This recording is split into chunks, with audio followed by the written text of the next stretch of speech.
Oggi lei con Sicilia Futura, insomma, avete fatto un apprezzamento per una candidatura forte come quella del rettore Micari. Ecco, si riuscirà a convergere unitariamente su questo nome e secondo lei è un nome che potrebbe dare qualcosa in più per raggiungere una vittoria del centro-sinistra? È un segnale importante che il centrosinistra secondo me può dare alla Sicilia nel dire che rispetto ad un candidato politico, quindi con le differenze e le difficoltà della scelta per la sensibilità che ogni politico, ogni partito esprime, si vuole dare il forte segnale di premiare e chiamare in causa, di scendere in campo il rettore dell'Università Fabrizio Micari. È un giovane intraprendente, capace,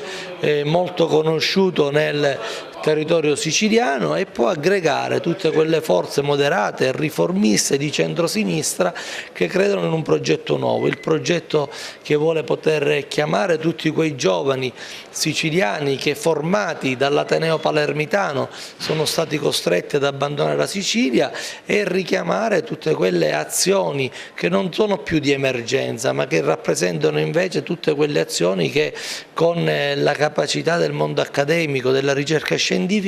si possono creare per rendere questa nostra Sicilia capitale del Mediterraneo. Io credo fermamente nella candidatura di Fabrizio Micari perché è una candidatura moderata, riformista, che nasce dall'accademia e dalla ricerca scientifica del nostro territorio e che dà la possibilità a tutte quelle forze sane della nostra regione di confluire in un progetto di rinnovamento e di discontinuità rispetto al passato. Sono fortemente convinto che